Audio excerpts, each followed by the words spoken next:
All right. Well, everyone, thank you for joining us again for the first week in Leviticus. And I know many people have many feelings about books like Leviticus, and I get it. When I was in college, I took a class called the Pentateuch, and it was a summer quarter class, and it was 3 weeks long, and it was Monday through Friday from 8 to 11. And we had to read all of the Pentateuch in those 3 weeks, and it was brutal. And so Leviticus, when I was in that course, was a hard one to get through.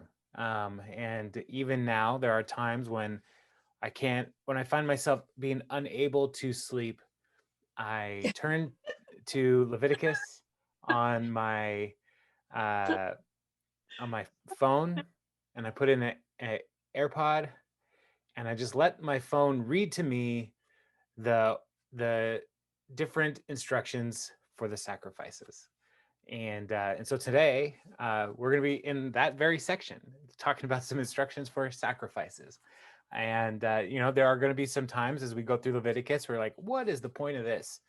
And I just wanted to start by just talking about the point of Leviticus, because there are some really great things in this book. And I'm sorry, I should have pulled this up earlier, but I wanted to share a overview document um, for Leviticus. And oh man, where'd it go? Now I lost it. Super. Good job, Jason. What did I do? This is so unprofessional. There it is, Leviticus overview. Let me pull this up and share screen. Share screen. There we go. Technology. All of the teachers who have been doing this online Zoom thing all this year, you know, give them a lot of high fives, because can you guys see this thing, this overview? Okay, cool. It's an interesting experience to like do all of the AV live while you are running a classroom. So Leviticus is the third book in the Old Testament, and it is focused on these four sections. All right, and so we have the types of offerings. So that's Leviticus 1 through 9, and then the deaths of Aaron's sons, and this is um, Leviticus 10, and this is where the two sons try to, in a way, usurp Aaron's authority and do things their way, which the Lord has been saying throughout Exodus and up to that point in Leviticus, like, do these things exactly as I have commanded you. And this is a moment where the people see, like, oh, God was really serious about this. And then the rules of hygiene and morality, Leviticus 11 through 20. And so that's where it's going to get into, like, if you have a certain skin condition, if you have, leprosy, or, there's going to be things about sexuality and family relationships and all kinds of different stuff that are going to be in that section. And then the miscellaneous laws from 21 through 27. And so these are going to be largely focused on instructions for priests and festivals and holy days. So we had some of those already in Exodus, and so there's going to be some building upon some laws that have already been established in the past law book of Exodus. And so I'll include this. This is included in my notes, and I'll be sure to share the link to the notes, because there's a couple other things that I've embedded into my notes that it might be helpful for you in in your future as you read through this book. Or if you read through all of Leviticus and you're still not asleep, you can read my notes, and maybe that'll help. So, but we look at the law sometimes, and one of the challenges for followers of Jesus is we read in the law, even in Ephesians, where it will say that Jesus abolished the law, or the works of the law, and the works of righteousness that were in the law, and how do we handle those different commands in the Old Testament, and then look at how do we read the law for our lives today. And when we look at abolish the law, it might be a better way translation to say set aside the requirements of the law. Like Jesus fulfilled the law on our behalf. And it's not that he just totally said, do whatever you want, the law doesn't matter anymore. But it's more of a recognition that the law had its time, and that time is, reaching fulfillment in Jesus. And so for us, we can look at the law and learn how we can still live a life that honors God, recognizing that the law doesn't actually save us. Jesus alone saves us. So there are good things in the law. So we shouldn't just throw it all out and just ignore it. And so I found one of the resources that has been helpful for me in working through the law. I've shared this before, The Gospel According to Moses by Daniel Block. He has a piece in the introduction talking about the law, and most of that book is looking at Deuteronomy, but I wanted to pull this forward into Leviticus to help us kind of think through, like, how should we approach the law. And so the first thing, there's 7 things that he says. And I'm just going to go through the main points for what he's arguing for. So the first thing is that God and Moses perceived obedience to the laws not as a way of or precondition to salvation, but as a grateful response to those who have already been saved. So the following law doesn't save you, it is a response to being saved. Second, God and Moses perceived obedience to the law not primarily as a duty imposed by one part on another, but as an expression of covenant relationship. Israel's primary commitment was not to be to a code of laws, but to the God who graciously called Israel to covenant relationship with himself. They were to obey his voice. And so the law was part of the way to ensure relationship with God. Third, God and Moses perceived obedience to the law not as the precondition for salvation, but as a precondition to Israel's fulfillment of the mission to which she had been called, and the precondition of her own blessing. And so the mission of Israel is to be a light to the nations.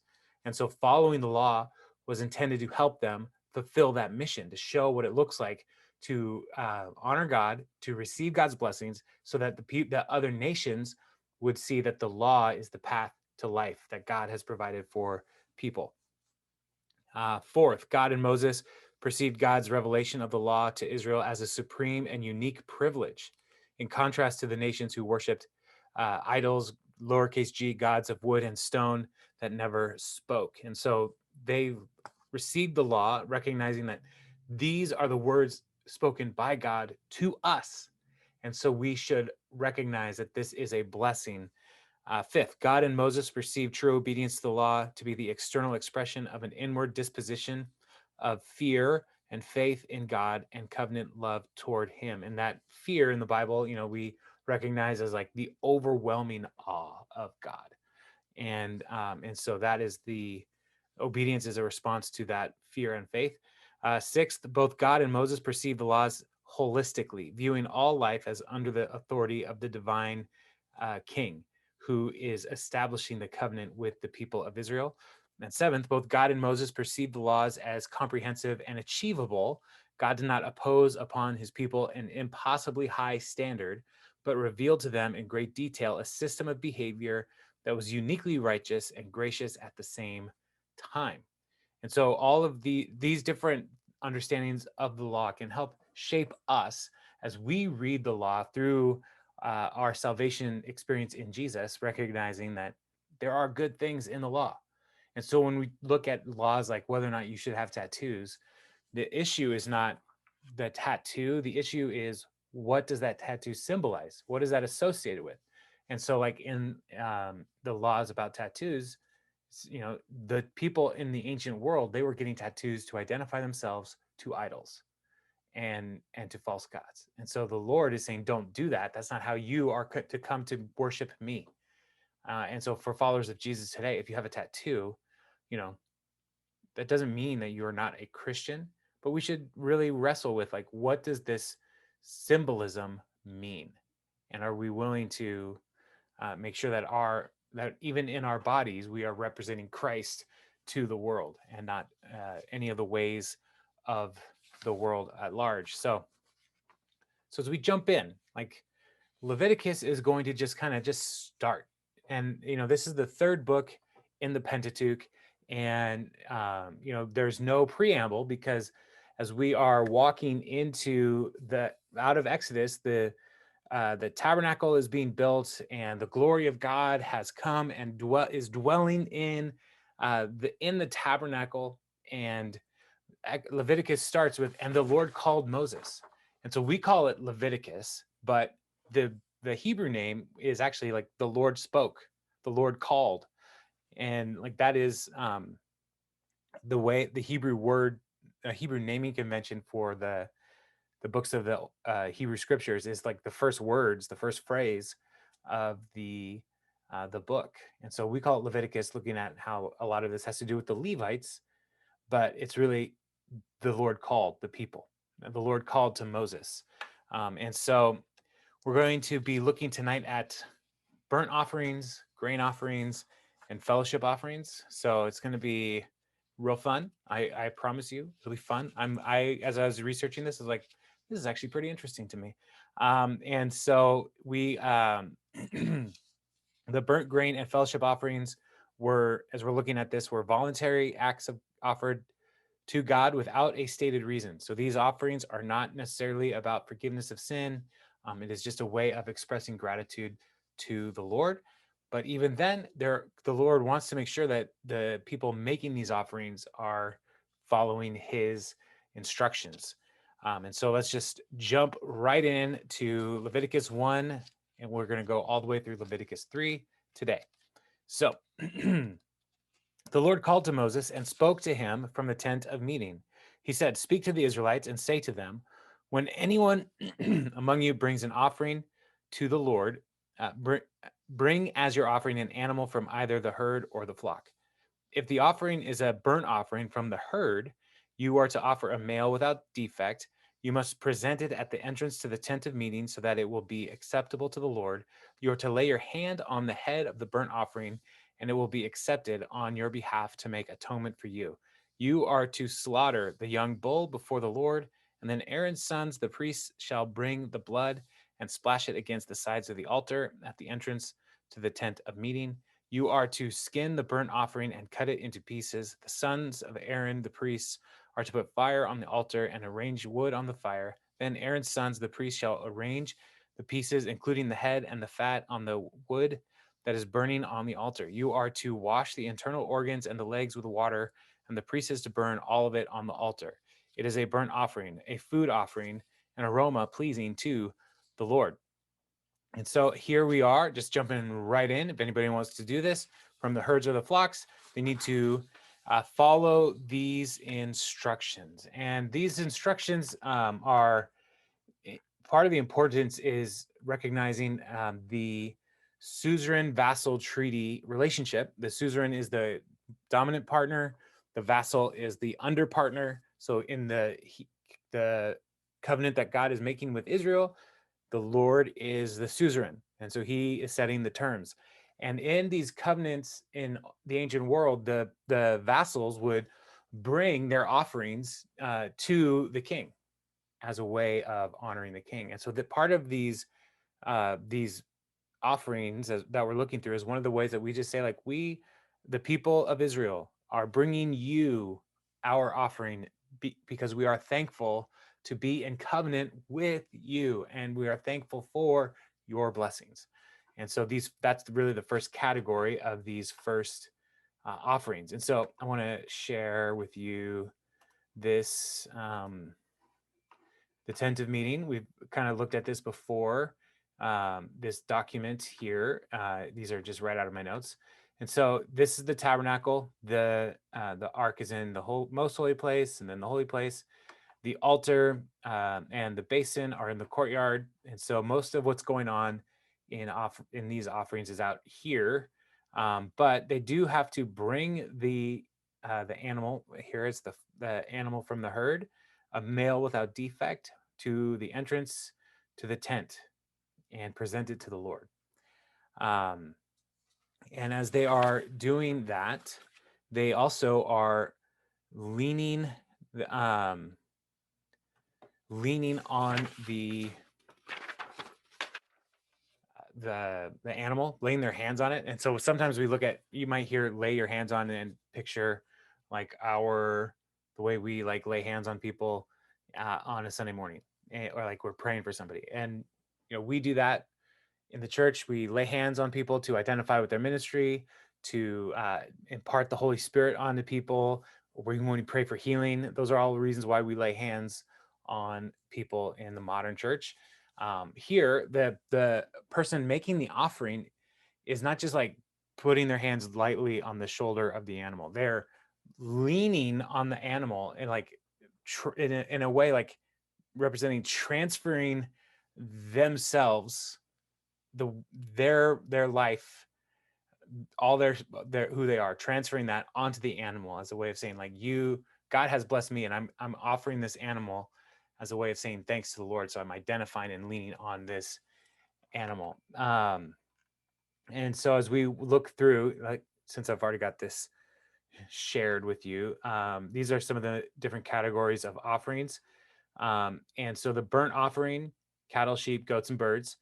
The blood here is splashed on the altar on the sides, and part of that is to purify and offer the purpose atonement, or underscores prayers and petitions or praise. Right. The grain offering is, we'll look at that tonight, and that's looking at the purpose of offering it accompanies. And so it's like the burnt offering and the grain offering might actually go hand in hand at different times, and the grain offering and the fellowship offering, which is what we're going to wrap up with, also could go hand on hand. In the burnt offering, the whole animal is burnt and on the offering, whereas the fellowship offering, portions of the animal are burnt on the altar, and then the rest are shared with the people, the priests, and the people making the offering as a way of like having a meal with God. So, so that's something to keep in mind. And this, like I said, this will be in the notes that I'll share, so that if you like charts and graphs, there's a spreadsheet of the different offerings. So,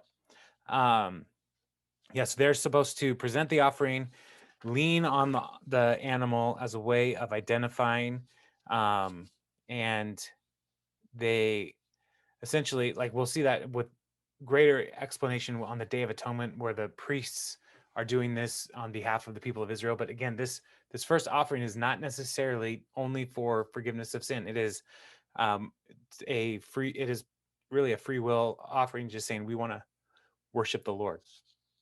And why would the animals need to be without blemish? Part of it is because they want to make sure that they are giving God their best. And so any animal without blemish would be preferred. And in this situation with the flocks, or from the herd, we're talking specifically about like cattle. So these are big animals that are being offered up to the Lord. Um, and part of the what we're going to look at as well is that these different animals are of different values, which is interesting because it shows us that the Lord is recognizing that not everybody has the same amounts of resources. And so there's offerings for that the wealthy can make, but there's also inclusions for the very poor in their community. And so this, like, as we look at this first one, is the most expensive offering. And then we'll look down to like birds and grain as part of the potentially the offerings for the poor. There's a lot of blood in what we're going to talk about, and I don't really like blood, but I don't like thinking about blood. But the blood, and the purpose of the blood is a part of the ritual cleansing of Israel, and it's part of the ritual cleansing for the elements of the tabernacle. It's again like the holiness of God. Like, to mistreat the holiness of God is a path to death. And so, like, the sprinkling of the blood, one of the things to remember is like, this is a sign that something else is taking the place of the offerer, the person who is making the offering. this animal is taking their place. The blood is not going to um, ultimately remove sin, but it will essentially uh, show the uh, show to the Lord and the priests and the people, like, my life is not my own; it's costly. And in this first one, we see it looks like the way that it's written, the worshiper had the responsibility of actually doing the slaughtering of the animal, so draining the blood, killing the blood, and potentially even skinning the animal. Different resources had different takes on that. And some people said the offerer had to do most of that, but other people were like, it would be ridiculous to have just like people who do this once a year to come and do all the work of butchering and skinning an animal. So it's probably the priests were pretty heavily involved in that as well, to make sure that they were doing a good job, because they don't burn the skin; they only burn the meat on the altar. And so they could have repurposed the leather from the animal for different things as well. And so then the priests would then do all the work of actually bringing the parts onto the altar, arranging the fire, making sure it's all continually burning properly. And yeah, with this first offering, the whole animal is burnt on the altar. But there are some pieces that are washed before they're burnt on the altar, and basically the internal organs and the legs. Um, Part of that is because there's a high likelihood that those would have been somehow connected to fecal matter. And so there should be no impurities on the altar. So they would wash anything that could create those impurities and then burn those on the altar. Also, something that is we should note is that entrails, this is where it gets gross. So I hope you didn't eat too much. Entrails were often used in the ancient world as a means of divination. I don't know how, I don't know why, but they would. And one of the distinctions that the Lord is putting in these offerings is like, you don't mess with that stuff. You just clean it and burn it. Like, do not try to use this offering um, to practice divination or to seek to get God's insight on the ways of the world. This is a offering that you offer to the Lord, and it can be accompanied with prayer, but it is still not you saying to God, "You must do this for me." And so, yeah, so they would put the whole animal on there. The next is offerings from the flock in verse 10. If the offering is from the flock, from either the sheep or the goats, you are to offer a male without defect. You are to slaughter it at the north side of the altar before the Lord. And Aaron's sons, the priest, shall splash its blood against the sides of the altar. You are to cut it into pieces, and the priest shall arrange them, including the head and the fat, on the wood and the burning of the altar. You are to wash the internal organs and the legs with water, and the priest is to bring all of them and burn them on the altar. It is a burnt offering, a food offering, an aroma pleasing to the Lord. And so, again, this similar to the previous um, process, but we're looking specifically at goats and sheep in this one. And so this would be a less expensive offering, or less expensive animal that's being offered, but is still an offering that is pleasing to the Lord. The priests do the same activity of splashing the blood on the altar, and arranging everything on the animal. We don't see here that you are to um, the skinning of the animal, and so in all likelihood they probably just would have like the wool or something. So that's something that is a little different. But yeah, they wash and burn the whole animal, and so where there are some things that we may there are things that we would expect to be repeated, but we might just think like they just assume, like we can assume that they would have known based on the previous instruction what to do. So while it's not perfect every time, we're going to give them the benefit of the doubt. Verse 14, if the offering to the Lord is a burnt offering of birds, you are to offer a dove or a young pigeon. The priest shall bring it to the altar, wring off the head, and burn it on the altar. Its blood shall be drained out on the side of the altar. He is to remove the crop and the feathers and throw them down east of the altar where the ashes are. He shall tear it open by the wings, not dividing it completely, and then the priest shall burn it on the wood that is burning on the altar. It is a burnt offering, a food offering, an aroma pleasing to the Lord. And so this is the offering for the poor. And similar situation, but instead of the offerer killing the animal, the priest actually does the killing, the slaughtering of the bird, uh, wringing its neck and cutting it open, taking all of its guts and crops and feather, and putting them outside of the camp.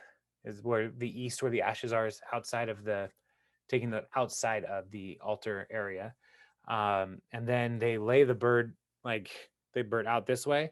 And one of the commentators says it would actually make it look like it's a bigger offering than it is, to help, like, show like the person making the offering, like, this is not insignificant. While it is not the most expensive offering in the whole system, it is expensive for you, and so we want to make it a more like, give it more size to the people making the offering, to say, like, I'm doing what I can. Now, these instructions are important, for understanding the uh, Jesus and his family. Like, we look at Jesus and we say, like, he grew up as uh, a poor man's son. And why do we say that? Is we don't know Joseph's 401k or his bank account. All we know about the financial realities of their family is that on the 8th day, when Jesus is dedicated, they gave the offering of birds as dedication for Jesus. And so that's our indication to us that they were a poor family, because they were giving this offering of uh, doves or pigeons, which are the poorest offering for the people.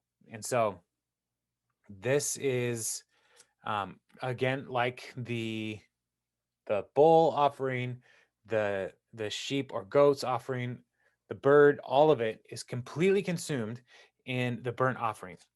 And this is, it has some elements later on, as we'll see, about atonement, but then it is also a offering that is, a it's associated with the prayers of the person offering.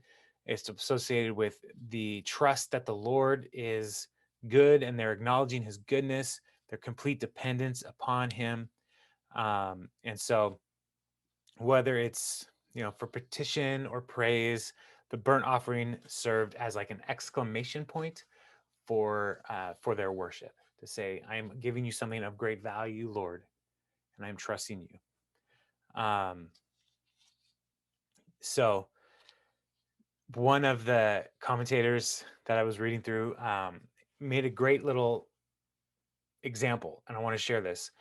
An elder came to the pastor's office one day and says, "Preacher, I want to come out to the church parking lot with me this morning. I'm overwhelmed by God's goodness, and I'm under compulsion to do something extravagant. See this stack of $100 bills? Let's go outside and burn them." And the commentator says, "What would you do?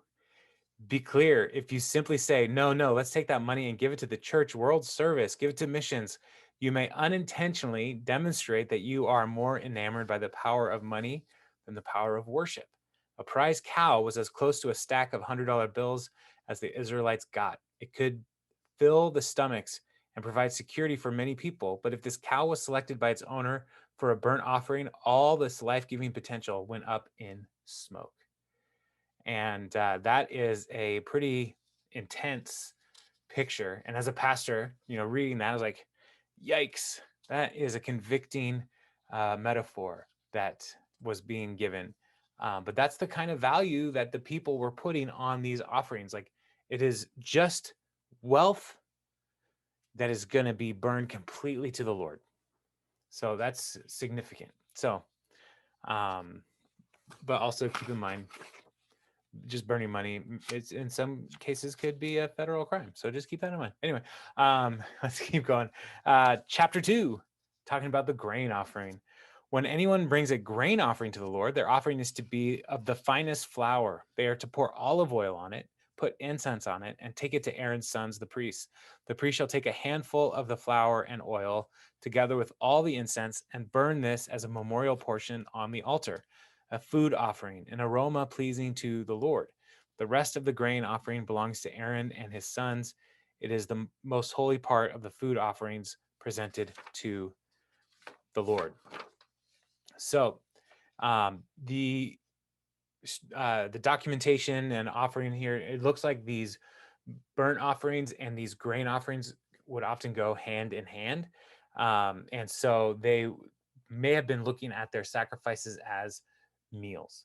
Not that God is hungry, but they were looking at a way of like offering to God a meal as a way of thanksgiving and worship. But it again, God's not hungry. He doesn't need people to make him like food to nourish him, but he is asking the people, he's commanding them to um, their bring their offering as a treasure to worship him. um, but then also in this grain offering, we see that the priests don't put all of the grain offering on the altar. There's also a portion for the priests that they're allowed to keep for themselves and for their supply, as they are working in the tabernacle and they do not have a way um, to generate grain because they don't have land. And so they are just, this is one of the ways that they supported the priests. Um, so unlike the burnt offering, the priests do get some of the offering. And so this first grain offering was uncooked flour, that would also have incorporated some olive oil. And the olive oil was intended, and incense. The olive oil would actually help the grain burn because the olive oil would be the part of the combustible element here. And so it would actually help the grain burn. And then the frankincense would also help um, create the pleasing aroma as part of the offering.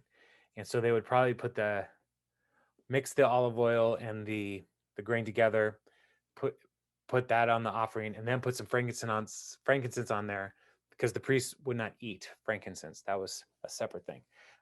So that's the first offering, is this grain offering.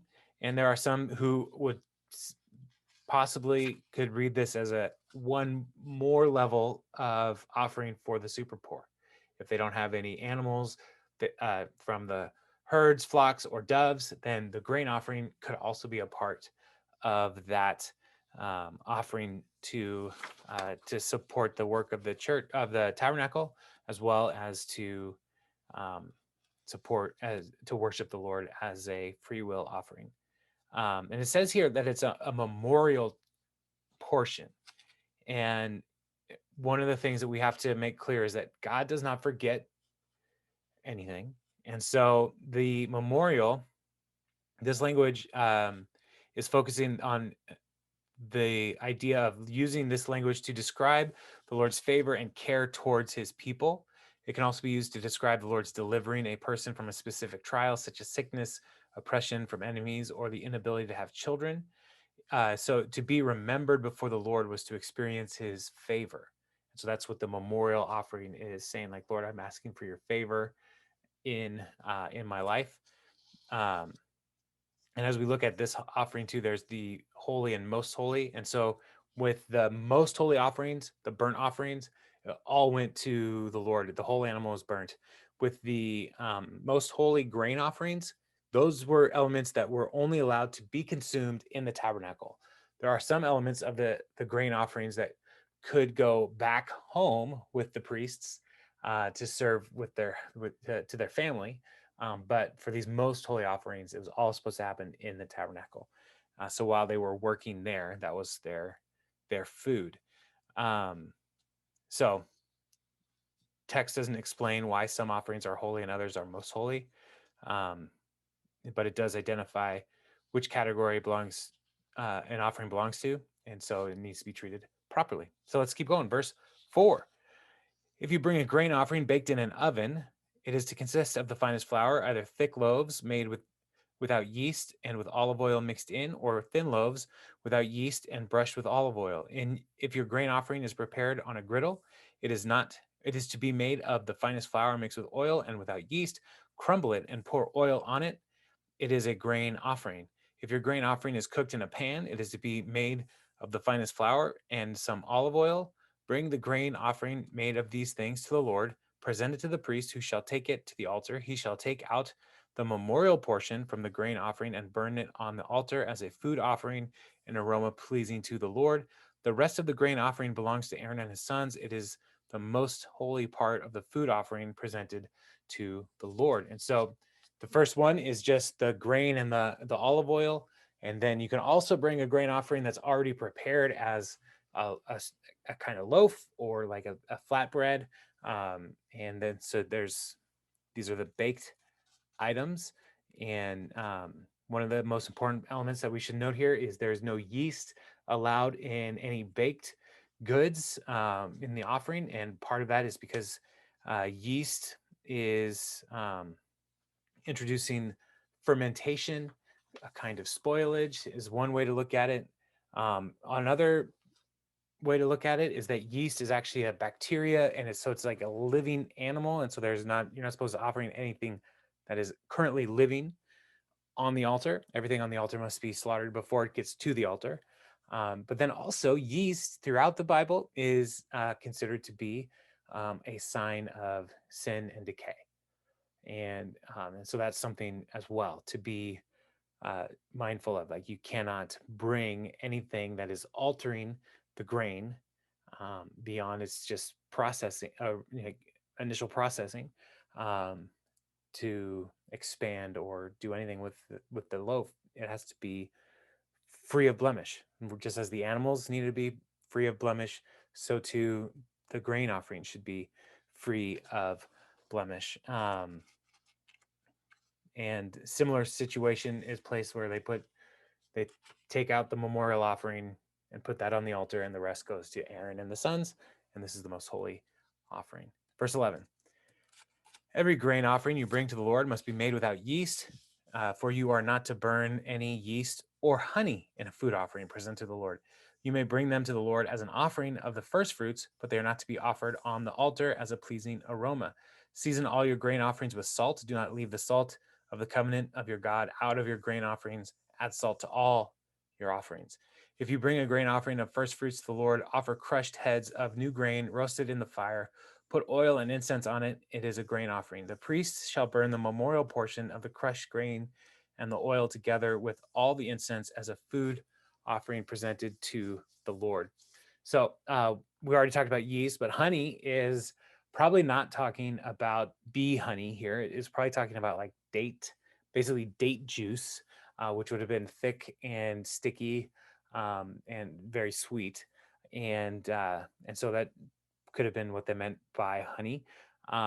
And why we are not allowed to bring honey into the situation with the baked goods is similar to yeast. It could kick off some of the fermentation process. And so nothing that would be a alteration of the grain changing its basic state is supposed to be a part of the offering. Um, so yeah, so leaving any leavening agents, any corruptions out. But then also it talks about the salt. And salt in the ancient world was widely symbolic of preservation. Jesus says, "You are the salt of the earth," and so that's, it's part of that is the salt preserves the people, and salt of the earth preserves the people of the earth. Like, but part of this is these are offerings that are made as a covenant commitment, and so the salt is a part of the offering to remind the people that they are preserving the covenant together with the Lord. Like, they are trusting that the Lord's covenant will preserve them, that their activity and obedience to the Lord's commands are a part of keeping the covenant. And so the salt in the offering is a key part of the covenant. And so you can see that in Numbers 18, which we'll get to shortly, in Second Chronicles 13. These both talk about salt in the covenant. And then also here, Moses wrote down the first fruit grain offerings, which would have been happening in the spring, which is actually coming up. First fruits. Tomorrow is the Feast of the Ascension, which is the 40 days after 40 days after the resurrection.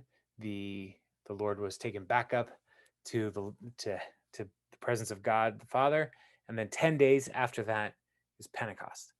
And so we are coming up on Pentecost, which is also the festival of first fruits. And so the first fruit offering, they were allowed to roast the heads of the grain, at least, and then bring those as part of the offering.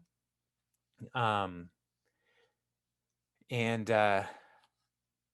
and so this was barley at that point, but that's not super important. And so the continuing preservation of this relationship with the Lord is all part of these grain offerings. So the grain offering, there were some elements that were burnt completely. There were some offerings that the priests were able to eat in the tabernacle. There's some offerings in the grain that the priests were able to take home to their families. And so now we're going to look at the last category for tonight, chapter 3, the fellowship offering. And this is, as we're going through this, I'm going to just read the whole chapter because it's similar to what we've kind of already read.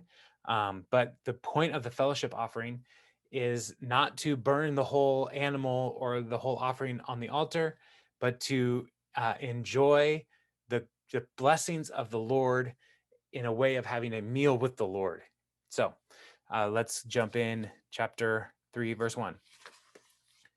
If your offering is a fellowship offering and you offer an animal from the herd, whether male or female, you are to present before the Lord an animal without defect. You are to lay your hand on the head of the offering and slaughter it at the entrance to the tent of meeting. Then Aaron's sons, the priest, shall splash the blood against the sides of the altar.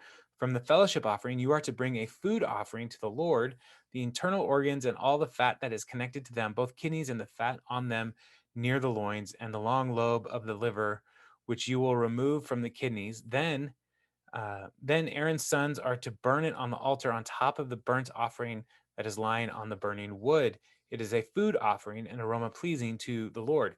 If you offer an animal from the flock as a fellowship offering to the Lord, you are to offer a male or female without defect. If you offer a lamb, you are to present it before the Lord. Lay your hands on the head and slaughter it in front of the tent of meeting. Then Aaron's sons shall splash its blood against the sides of the altar. From the fellowship offering, you are to bring a food offering to the Lord. Its fat, the entire fat tail cut off close to the backbone, the internal organs, and all the fat that is connected to them, both kidneys and the fat on them near the loins, and the long lobe and the liver, which you will remove with the kidneys. The priest shall burn them on the altar as a food offering presented to the Lord. If your offering is a goat, you are to present it to the Lord. Before the Lord, lay your hand on its head and slaughter it in front of the tent of meeting. Then Aaron's sons shall splash its blood against the sides of the altar.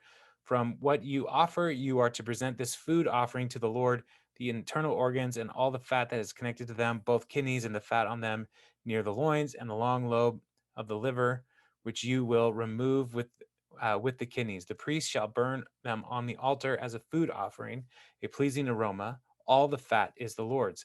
This is a lasting ordinance for the generations to come. Wherever you live, you must not eat any fat or any blood. Again, some of this stuff is pretty gross.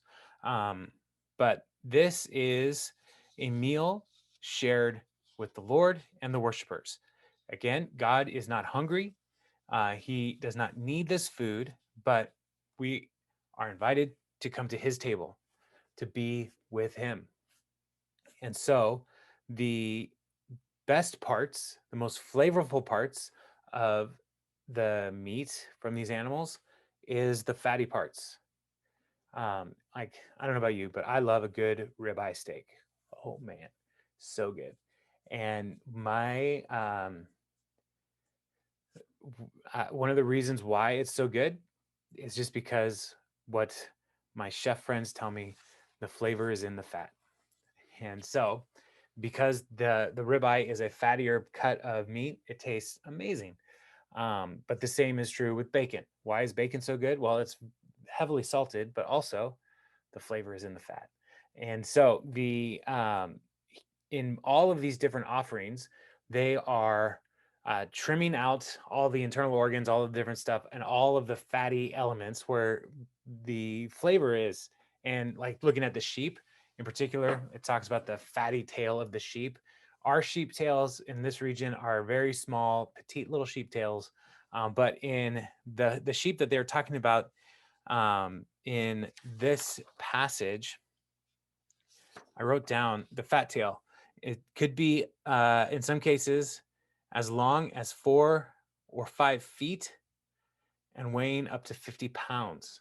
So these sheep tails were not small, and so like they were a delicacy in some cultures, and so the Lord is saying, "Offer that to me as like the king. You give him the best at the meal." And so they are bringing these voluntary offerings, these well-being offerings, fellowship offerings, um, and it looks like it's really just focusing on the uh, cattle, sheep, and goats.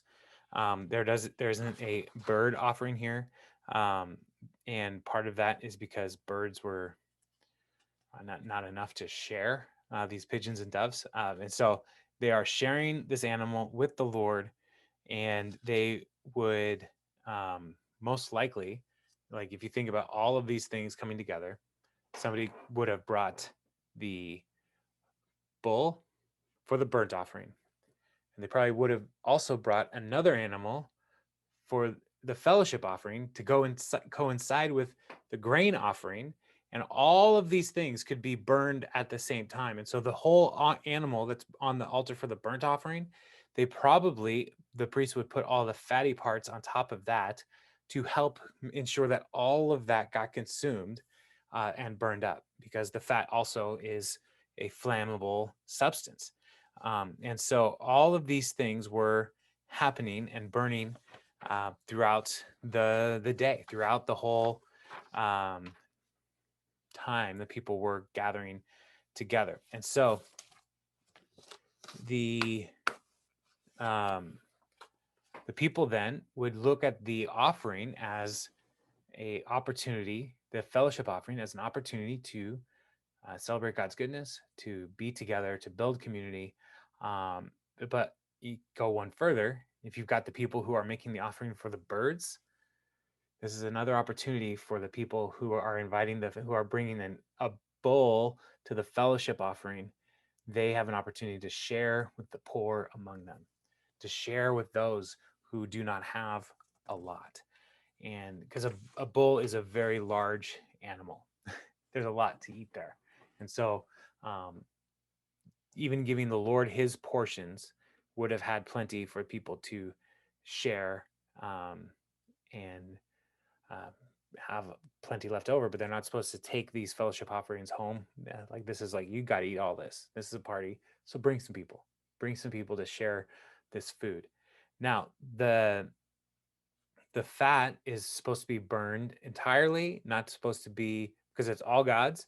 And we're going to see later on that there are some corrupt priests in Eli's family. So in the book of First Samuel, we'll meet Eli and his family and his sons.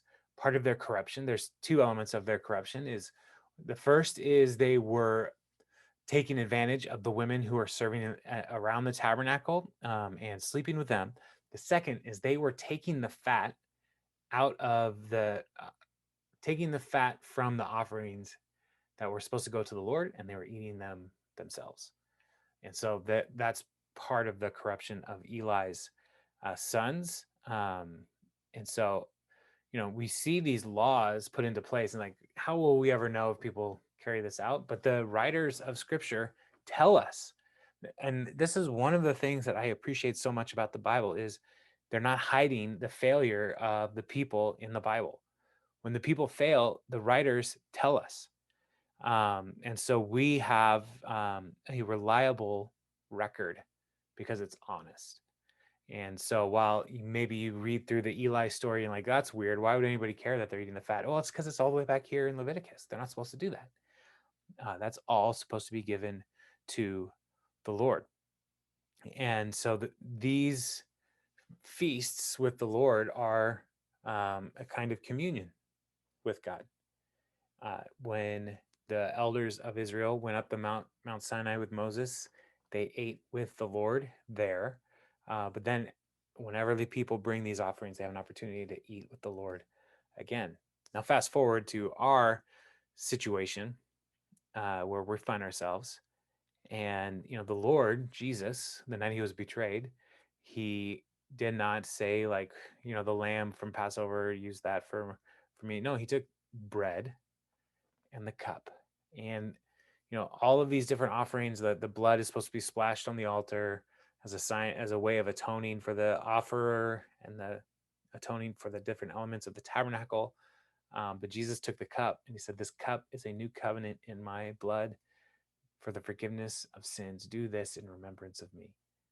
And then even the bread has the grain offering to the Lord. Like, here we have these two elements that we have whenever we celebrate communion to remind us that God wants to be with us. God wants to dwell with us and have communion relationship with us. And so these offerings that we looked at today, they are, we don't do these things. We don't do these offerings anymore. Jesus is our final offering.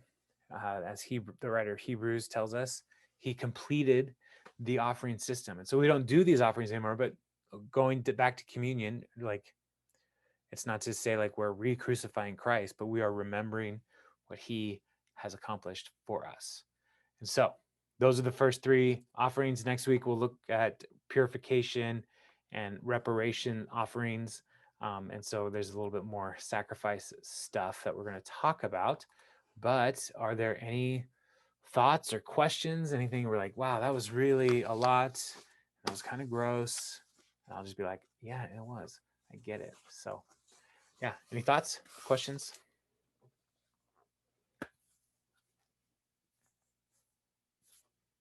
Well, Jason, this is Carrie. I'm kind of with you. When I first started reading this, the Leviticus, the offerings portion, Mm-hmm. it was pretty gruesome and intense. Reading it this last week. Yeah. Well, good. I'm glad you took the time to read it. So it wasn't all just like, whoa, that's all happening right now. You had some time to think about it before group.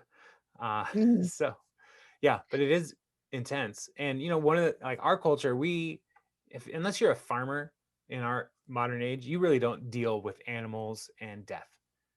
But No, these folks would have been dealing with animals and birthing and dying all the time. So it wasn't as shocking to them as it is to us, to our modern sensibilities.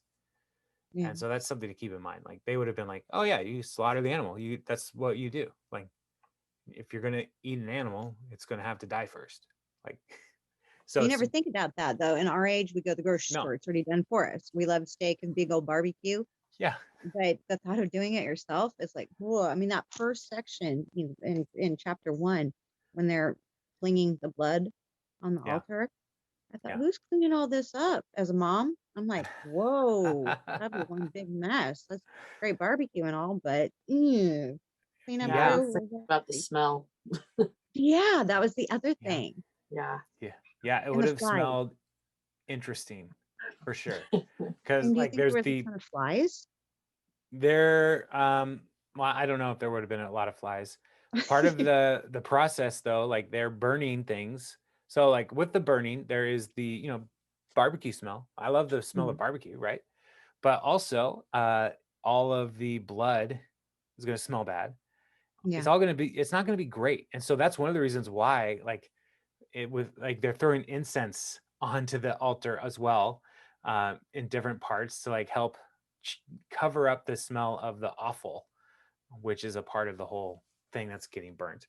Um, so yeah, it would have been a pretty interesting smell for sure. No Little doubt about it. culmination of smells, kinda like when you go to a carnival where it's like, "Ooh, overload of every smell under the sun."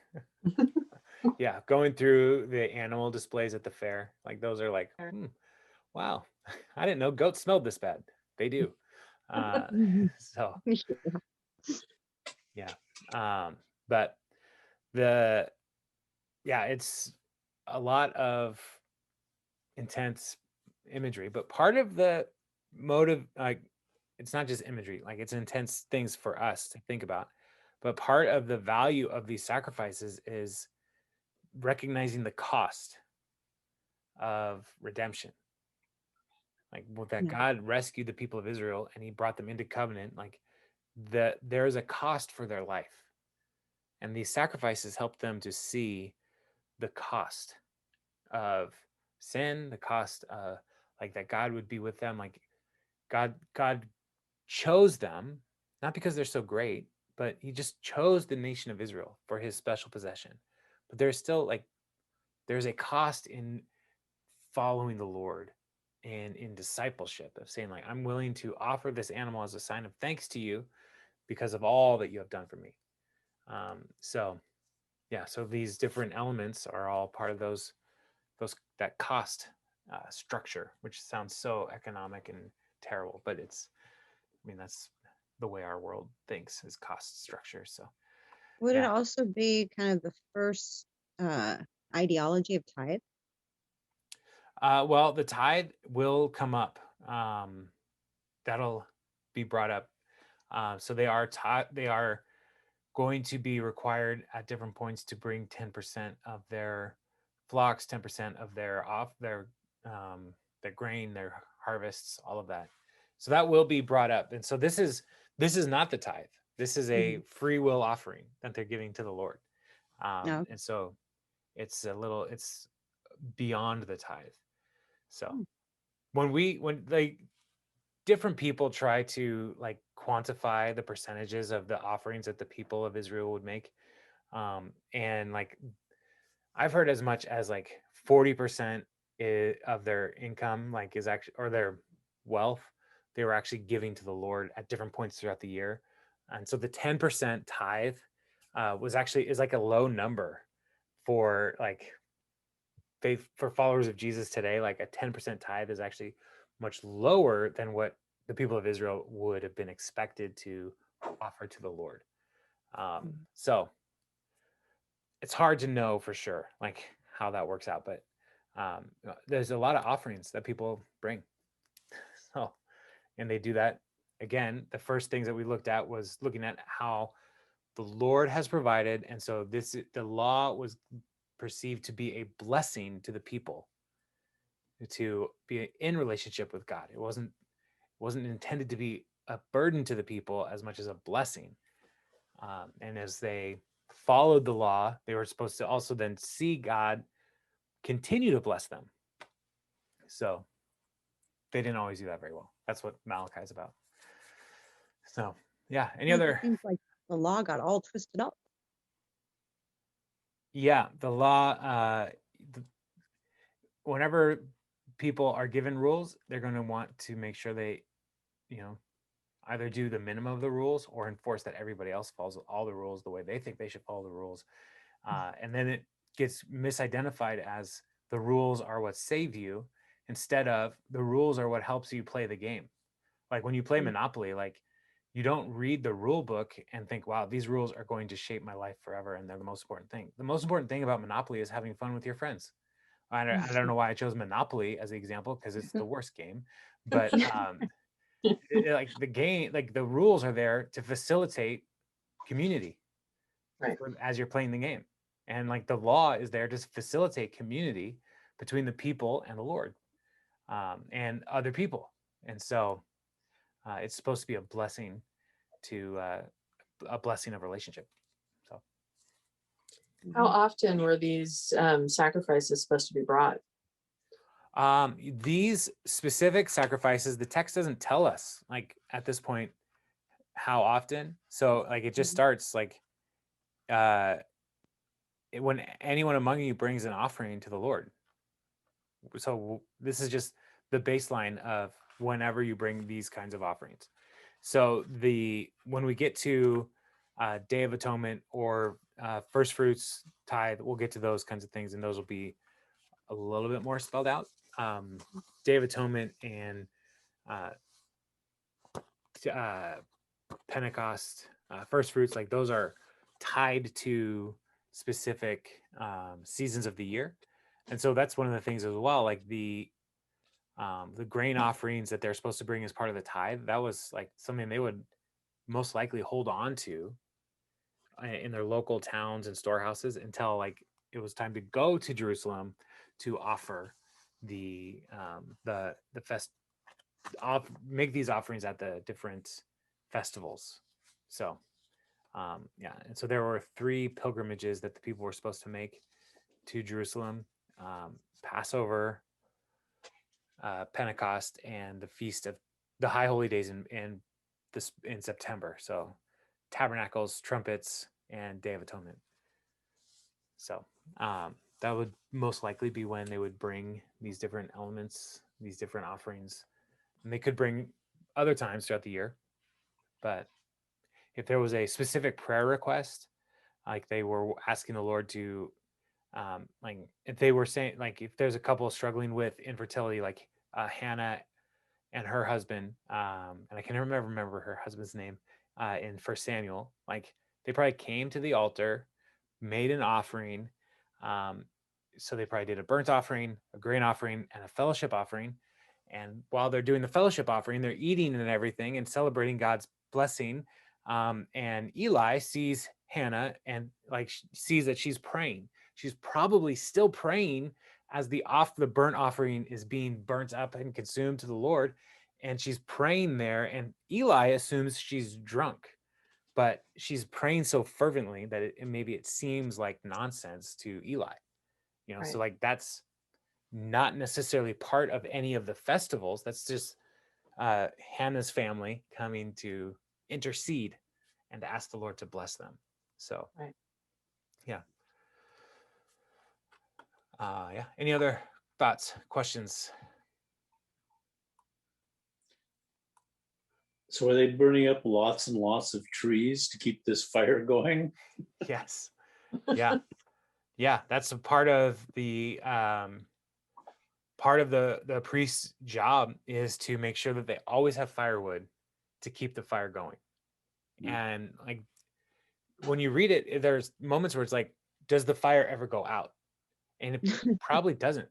But so there's all this ash that they have to like kind of figure out how to like get the ash out so they can keep burning more wood to keep the altar going all the time. So yeah, a lot of trees. And again, they're in the desert. So like Yeah. where are they getting the firewood? Where are they getting, I mean, it dries out pretty quick, I bet. But like the work of maintaining the tabernacle and the worship system is costly in a lot of different levels. And so, yeah, but that's a good observation, Bob. Like, how are they keeping this burning? Yeah. Do you think the priests were out there cutting down the trees, being loggermen and cutting it all up themselves? They were probably part of it, but it could have also been part of the people bringing an offering to the Lord at different parts too. So, because the priests didn't have land. When they get into Israel, into the Canaan, the land of the promise, they don't have any land of their own.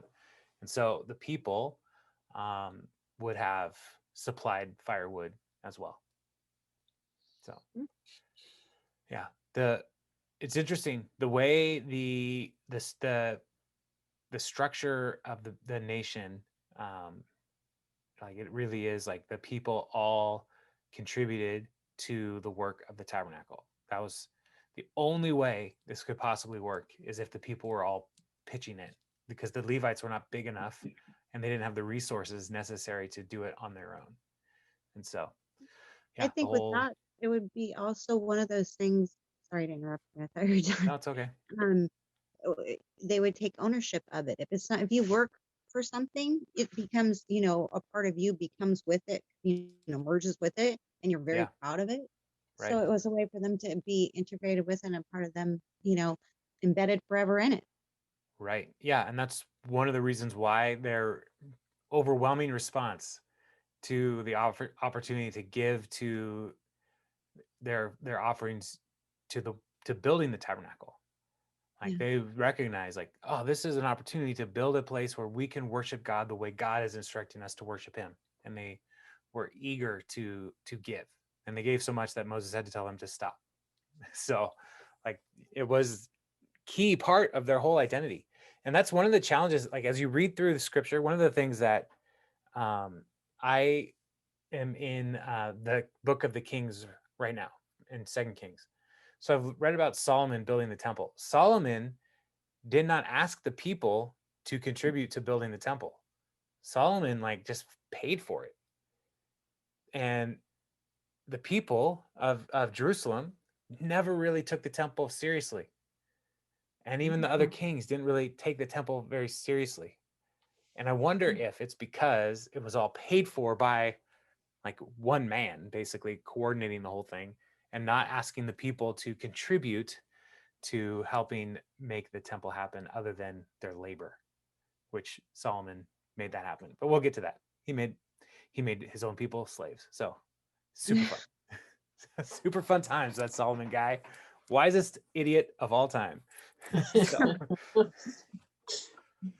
I would thank you for clarifying up about the yeast. I was actually just thinking more of functionality of it. I mean, you're in a hot desert, if you have bread out and it's a warm, couple days, like a week, you get little mold on it. So I was just thinking it was functional. Maybe he told not to do that because if you're traipsing through the desert, it's going to go moldy quickly.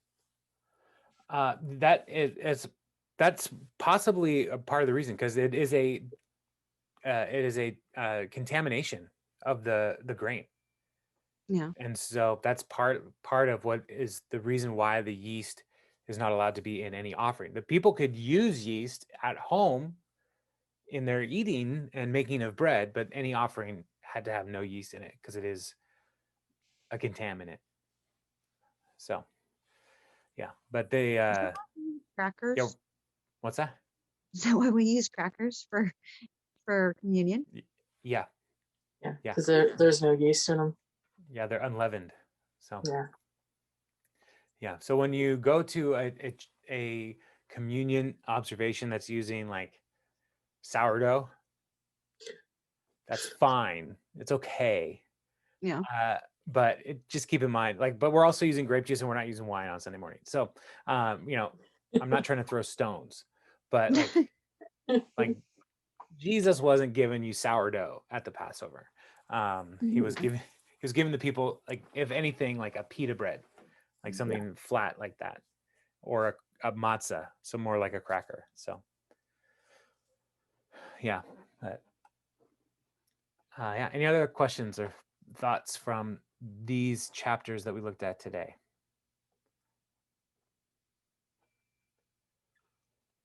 No? All right. Well, we will look at 4 through 6 next week. And so, yeah, we'll be back. This book is only 27 chapters, so we're actually going to get through it pretty quick. And we'll get into Numbers. Yeah. So the Pentateuch is a lot. It's just a lot, and there's no way around it. But I hope you're enjoying walking through this. I think I every time I read through this stuff, I learn something new. So, yeah, we all have a good night and a good week. I'll see you all again real soon. God bless you, Jason. You too. Thank you. All right, good Bye, night. guys. Good night.